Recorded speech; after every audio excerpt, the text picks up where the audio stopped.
Welcome back to BRB Gamer. I'm your host, Retro GM, and with us today, taking a pause from dazzling the masses with his exclusive console reviews and game console-centric Discord, coming at you live from China, Taki Udon. Hello, everyone. As always, our master ROM curator, Stubborn Pixel. My, you're too kind.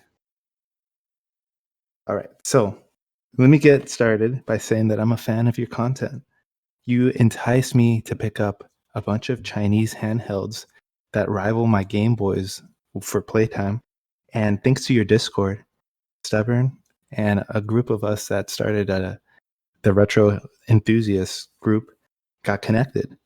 For you, dear listeners, Taki Udon has made a name for himself on YouTube for almost having 100,000 subscribers.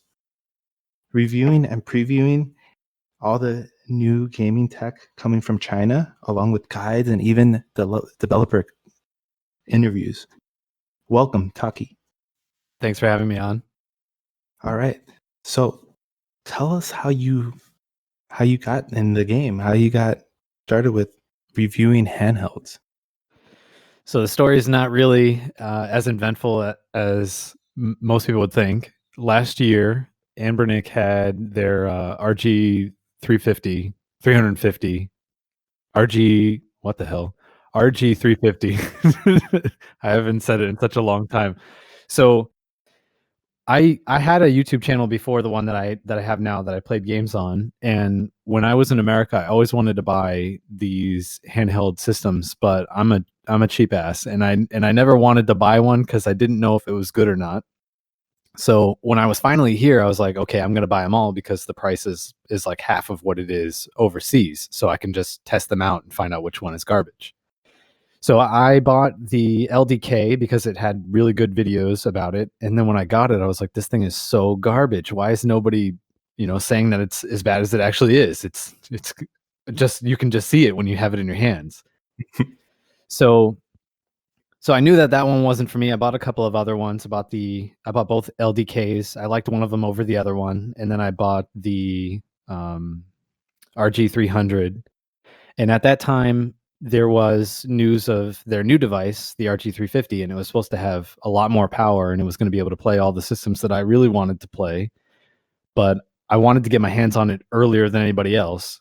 So then I just started doing some sleuthing, some grade A sleuthing. There was a picture that somebody had put on their WeChat moments where they had an RG350 in their car, but they also had their phone number listed on the front windshield of their car for some reason. Yes. This is like, I went down a rabbit hole to try to get this. I added the person whose phone number was on that picture, and that led to another person, and that led me to the name of the company that was making the RG350. And then that got me in charge of that got me in contact with a woman who's in charge of doing their online activities. So I was like, hey, I have a camera, I have another YouTube channel, I can do a video on this device for you if you'll give it to me in early, so I can start using it.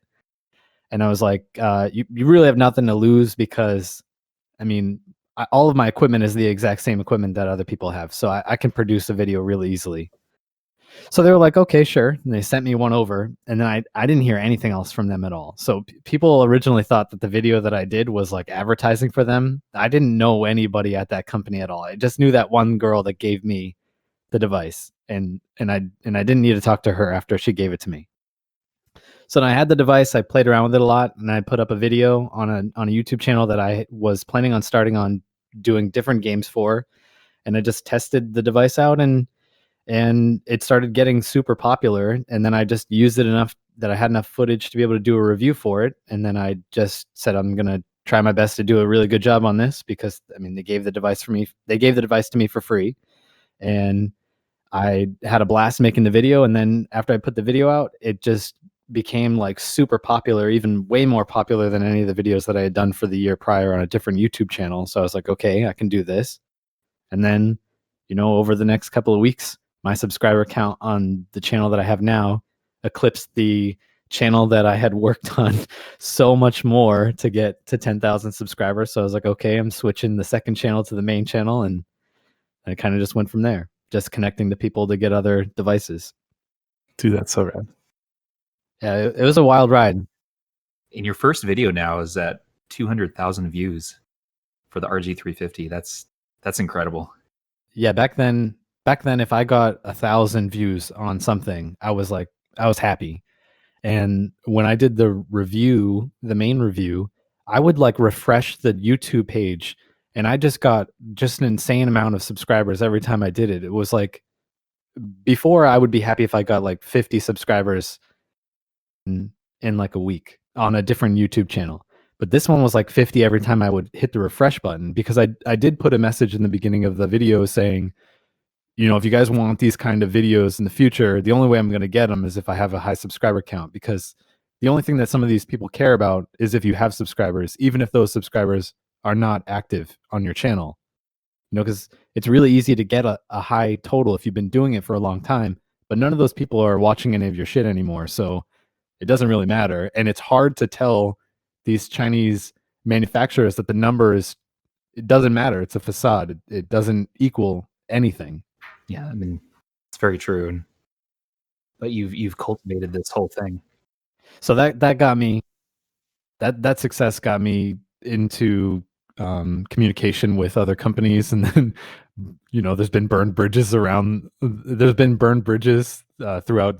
the whole experience, but it's been generally fun.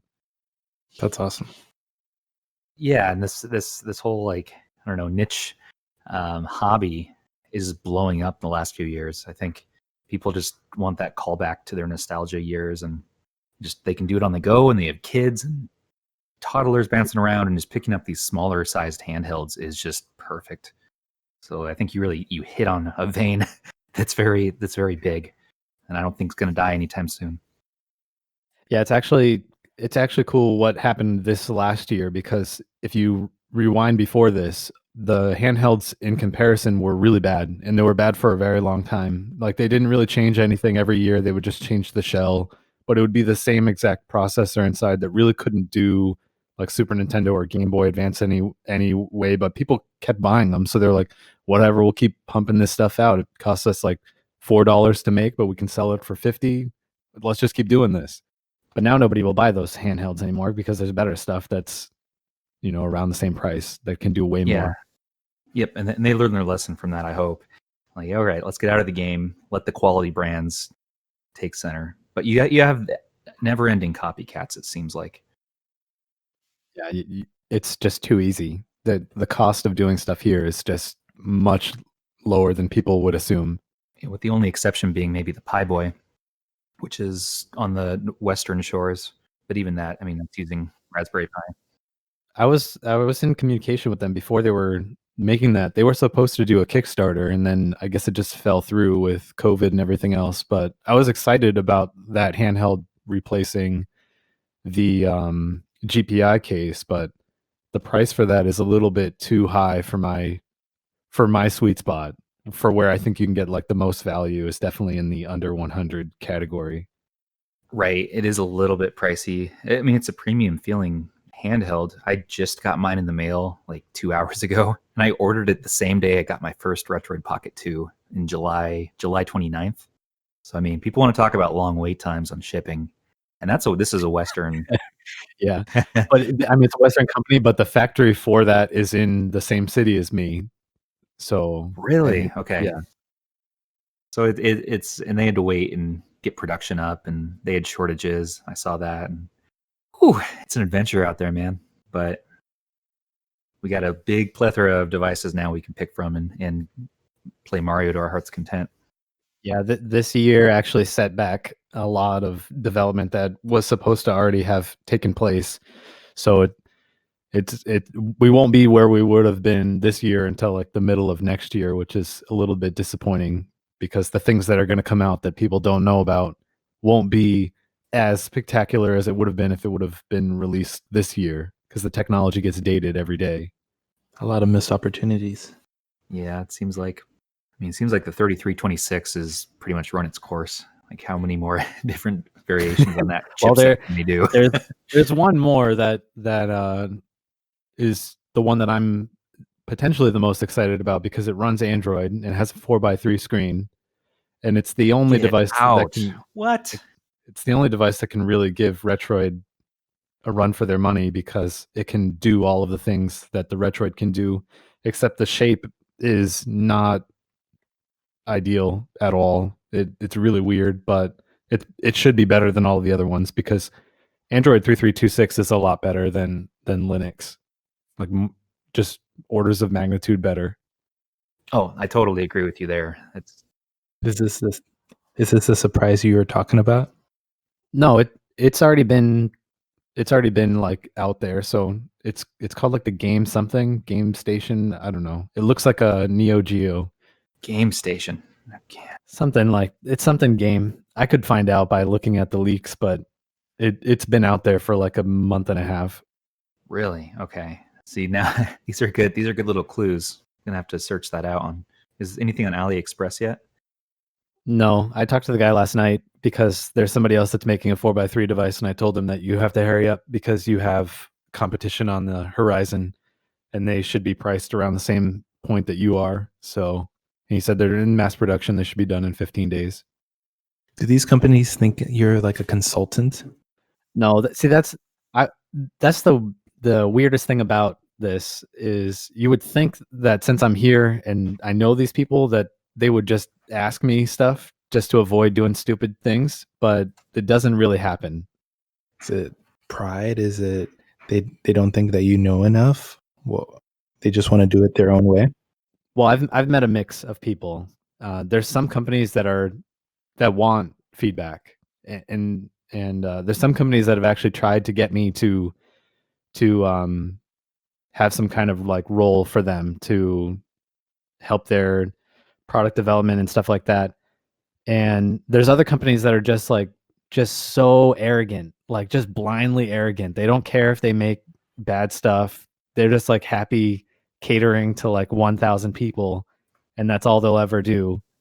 And there's companies in the middle of those two extremes. Did you always live in China? No, I've only been here this is my second year. So it's a fun experience. It's better than I thought it was going to be, all things considered. That's one of the cities I want to go to. I saw a video of a gentleman putting together an iPhone 6 a long time ago, and Yeah, I thought that was I the know who he is. coolest thing. Before I did this channel, he did a call. I think his channel is kind of like is falling right now because he's in the US and he can't do anything, but he put out a call a couple of months back, earlier in this year, and he was looking for somebody to like help him, I don't know, do stuff here. And before I'd started my channel, I was like, yeah, I would definitely do that. But I didn't get picked, and he's not here anymore anyways. Yeah, exactly. That's awesome. What device are you currently playing? What's your daily driver? The only device that I play for fun now is my really ghetto Retroid Pocket 2 engineering sample. The clear one. No, I don't use that one. That case was not good.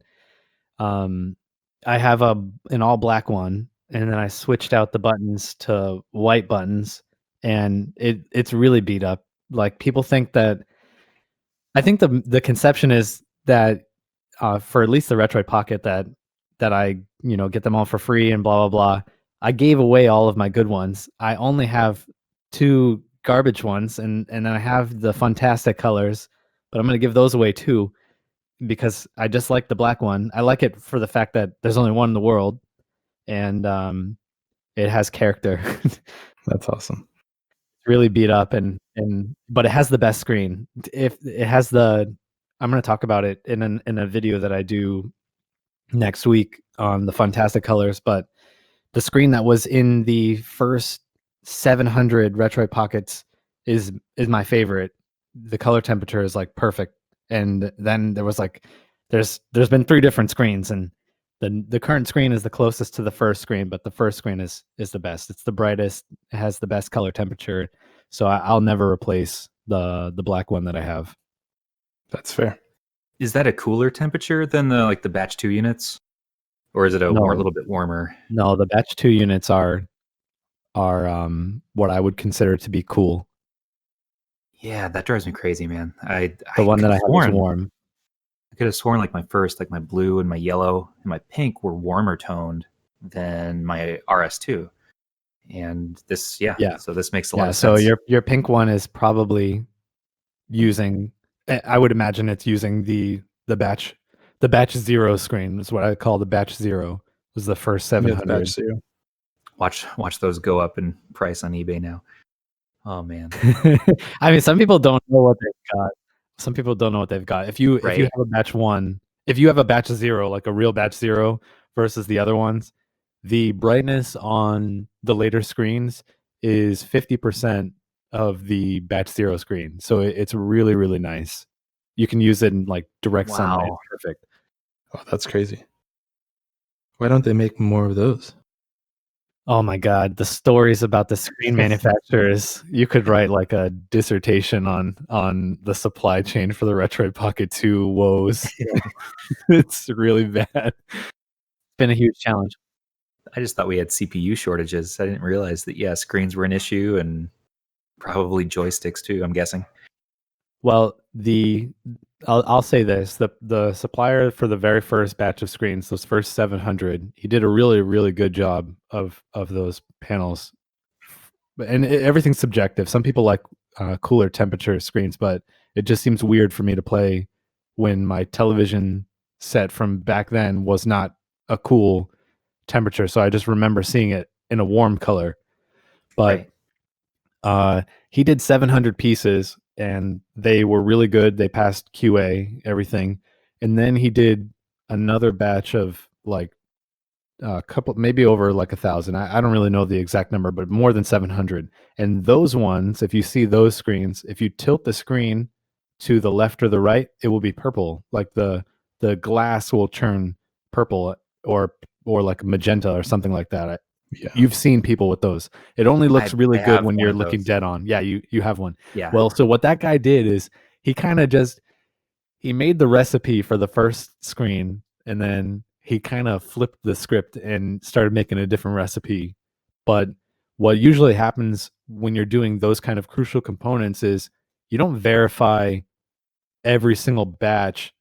They're just assume that as long as there's not any like dead pixels or anything like that, or like just really obvious stuff, that you don't really need to evaluate. Like if you get batteries, if the first batch were 4,000 milliamps, you're not going to expect that the next shipment is going to be 3,000 and they're going to lie to you.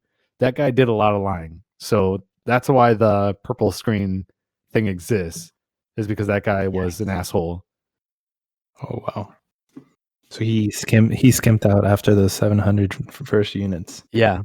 But the thing is, when he did his first 700, he made the best screen that they've ever been able to get. Yeah, so that they can be like, oh, I want this in my product. I'll order whatever. And get that for whatever reason. I never, there's a third supplier now, and I never got to evaluate the third screen. But I just did yesterday. They sent me 2, and then I put them in, and I was like, it's not as warm and it's not as bright as the original screen. And then he was like, oh, you must have the second supplier screen, so I'm going to send you another one. So he sent out another 2, and then I installed that one. I was like, it's exactly the same. So the third screen is not as good as the original one. Is it better though than the? Well, it's probably better. Oh yeah, it's better than the magenta one. Yeah, it doesn't do magenta at all. It's just it's not as warm as it should be. But the magenta screen is a cooler temperature than this new one. That's the one I have on my Super Nintendo one, and I like that one better than the magenta one. Yeah, the magenta one is bad. Yeah, that definitely agree with you there. Is the Fantastic shell probably going to come with this third screen? Yeah, it will come with the third screen. They've been using the third screen since 3 weeks ago, I think. So every device that you see that's been shipped from the middle of batch 2, all use the third screen. It's one of those things, like if you never saw the first screen, then you would never know that there's a better screen that exists. So once I've seen it, I will never use these other devices unless I switch my screen into them. Yeah, you're clutching onto that till the end. That's. I kind of want my pink one back at this point. That sounds good. So yeah, so that's the device that I use for fun, and then I test out a bunch of other devices for videos and stuff like that I play with. Dude, I got the 280V because of your video on it, and I had to justify it to myself because the price was too damn high, but I was like, well, it's significantly cheaper than my Game Boy Micro, and those things are hard to come by, and I don't want to have it in my pocket and break it one day. Where this one, I got it for half of the price, and if it breaks, I can just get a new one. Yeah, the price for that is actually a little disappointing. When I've since my original conversation with Ambernick, he showed me that device, the 380, the 350p and the 351, all on renders on his phone, and that was the one that I was like the most hesitant about, but because it was just like a black, just like a black slab in the same shape. It wasn't in any of the colors that you see now. And I told him, don't make this in metal. First of all, don't make this in metal, because he was like, oh, we're going to make this in metal. I was like, don't make it in metal. People don't want to pay your crazy premium for the exact same JZ4770 chip, over and over again. So they made it in plastic. But the thing that I kept trying to say to him for a long time was, people are really expecting that this device is going to be a cheap 4770. So don't make the price high. And the Ambernick tax, they just tax. Yeah. And I tried to really get him to lower the price, because when I have the device, I know what it should be based on everything else that I have. So it was in the 70s with the coupon that they had, but I was like, this device should be $60, and I know that you're making it for cheap enough that if you sell it for 60 and you sell a lot of these, that you're still going to make money. But for some reason, sometimes they don't want to do that. And I even told him, because if I put a link to his video or whatever, his store would pay commission to me if somebody bought it. And I told him, if you will lower the price, then I will put a non-affiliate link there, so that way you don't have to pay me anything if somebody buys it, because this thing should be cheaper.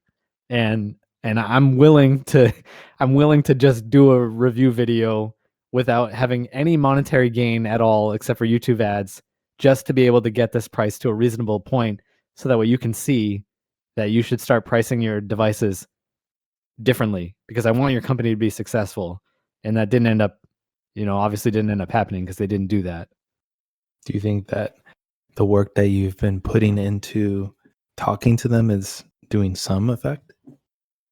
Not as much as I would want to. I really like the guy. He's the leader of that. I've met probably 7 bosses of companies so far, and he's one of the nicer ones. He's like a really, really nice, really nice. Like, I don't know. It's hard to describe because you haven't seen them, but he's like a really nice, down to earth Chinese guy, and really friendly, really humble. He's been in the business for like 10 plus years. He used to do flash carts for the DS and the GBA, and then he moved into this. Yeah, he was doing the R4 cards. He was like the head of it. Oh man, Nintendo of Japan hated the R4. So I he loved moved R4. over. Yeah, I have one too. I have a DS with an R4 card. I told him. Got to, you have to. Me too. I have the 2016. He's not a boss that he will listen to what I say, and some of it he will do, but when you go in, it's hard to trust somebody. But I mean, the Retroid Pocket 2 is a perfect example. That device was supposed to be $115, and I was like, no fucking way. Yeah. Are you gonna price this device at $115. So they're like, what should we do? What should we price it at? And I was like, price it at $80. And they did it. And That's it's awesome. Sweet spot. you would never have this many people with the device if it was over $100. It just would be impossible. And right now the Fantastic colors are $90. And I told him I was like, this device should not be $90. It's not a $90 device. And it's not a $90 device. So you got to change this. And right now he's coming to terms with the fact that that's not a $90 device. Yeah, I know. I saw that $90 price tag. I was about to order a jungle green, and I'm like, $90. I'm like, it's just out Black of Friday, 5% off. But I still. know, but no. I told him, I was like, first of all, the device was $80 for like 4 months, and now it's $85 with a 5% discount. Like, people are not dumb. That's not a real sale, right? It's kind of silly. It needs to go back to $80. And then we'll get the profit train rolling. It'll be good. It was originally supposed to, on paper, it was supposed to be completely sold out by now, with no more being produced. And, that obviously didn't end up happening. The Fantastic colors were supposed to come out long enough ago that they would have all sold, because there's going to be an even amount of colors for each one. They would have all sold, and then there would be no more stock of any colors at all. And then the company would just work on something else. But they want to ride the train as long as possible. Yeah, sometimes it's better to stop the train. Well, because this is the problem. When you want to do the thing that Retroid Pocket did, will probably never be able to happen again. Because when you do a new color, you need to fulfill a certain amount of orders. So you have to have a minimum order quantity. And you don't know that you're going to be able to sell that, so you can't justify making those colors. The original 3 colors were made, and I didn't even know that they were going to go with those colors. I knew about the Retroid Pocket 2 since last December, because they showed it to me, and I at one point thought that they weren't going to do it anymore because they were working on some other stuff, and then all of a sudden in May they were like, oh yeah, well, the Retroid Pocket 2 is coming out, and these are the colors we have. And I was like, I don't like any of those 3 colors. Yeah. And I was like, I really hate the blue one so much, Yeah. because it looks completely different in videos and pictures than it does in real life. It's not that color of blue. It's like almost like a green. Right. They didn't do white, and I thought white was a good Retroid Pocket 1 color, and I actually have an engineering white sample that is like really, really, really like just junk, because it's got like 3 different colored buttons on it and everything. It was like completely slapped together with stuff that they had lying around.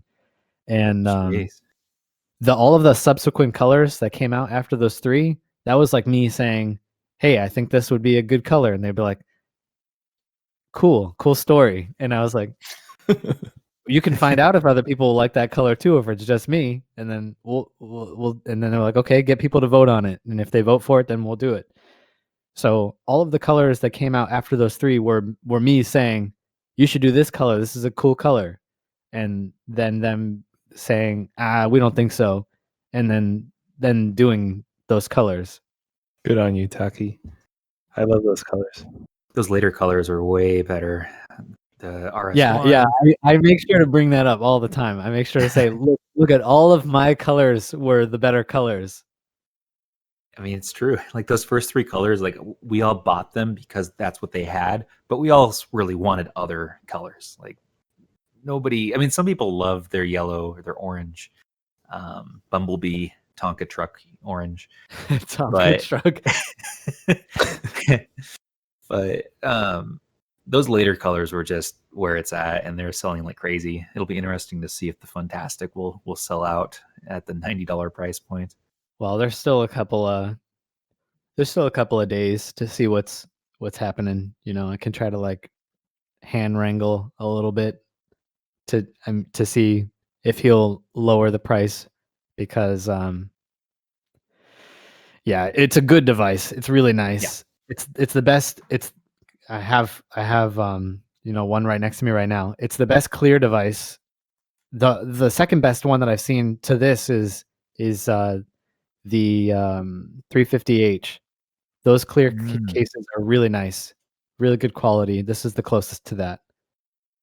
And it was a cool experience getting these colors made. Like they bought an N64, the ice, then they color matched it, and I was like, that doesn't really look like what I think it should look like.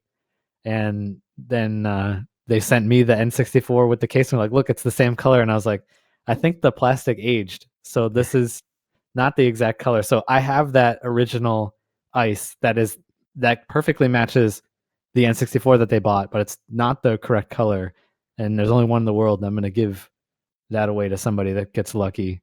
But yeah, it was a cool experience. All of the fantastic colors outside of that are just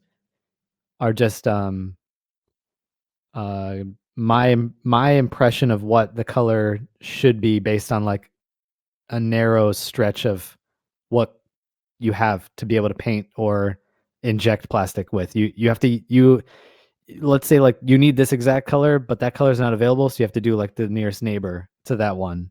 So a lot of it is just like nearest neighbor approximation, but they all came out really nice. They look like what I think. They look like what I think those colors should look like, even though I've never owned a Fantastic N64. The only complaints we're seeing across some of the communities, especially on Facebook for some reason, but we're getting some complaints about the button colors, the face button colors, how they're multicolored. And some people want it just black or want it in white. And I don't know if you have any influence over the face button colors, but it seems to be the multicolor is giving it a cheaper look to some people. I don't know. It doesn't look. I have put black buttons on mine, and it doesn't look that good when you actually have it there. It looks kind of weird because, right? I don't know. It looks really strange. Because the N64 doesn't have black buttons. I originally picked the 16-bit PAL version, or the Japanese version, specifically because the button layout was reminding me of my Nintendo 64, and that was the device I was playing right before I hopped on the RP2 train and my CRT died, so I wanted to play N64, so that's the color I picked. I can see why they would put those specific buttons in that specific console. Yeah, it makes sense. My only other thought was like maybe yellow, like the yellow C buttons would be a good touch. But well, if you want to do that, do a yellow digital analog, digital circle stick. But that's another thing. Like, people if you're not here, then you don't know that some things are just like impossible. Like the Indigo should have had gray buttons and gray joysticks for everything to match the original one. But you have to have well, they can make it, but you need to order 20,000 analog sticks to be able to get them to make it, and I see. There's no way for that to happen. Yeah. Is it possible to share how many units they've sold so far? I know how much. I know how much, but no, I can't share. That's fair. Yep. But the companies here know, because there's only so many people to buy batteries from, and there's only so many people to buy analog sticks from. So the owners of the other companies know how much. They know a ballpark range of how many units Retroid Pocket has sold. So they should be taking lessons from them, but I mean, they're not. So that's what's happening. Yeah, I mean, they're the most probably quality of these handhelds that have come to market. It just seems like in their quality of staff and employees and product, it seems like a lightning in a bottle. I can ask about doing black buttons as extra in the case, but they hate doing, like, they have a love-hate relationship. Like, they hate that they had all of this extra complexity from making all of the colors that got voted on or that I suggested, but then they like, how many of them that they sold. Yeah, exactly. It's like, trust me, just do this and you'll sell product. And hey, look, you were right. And they're selling like crazy.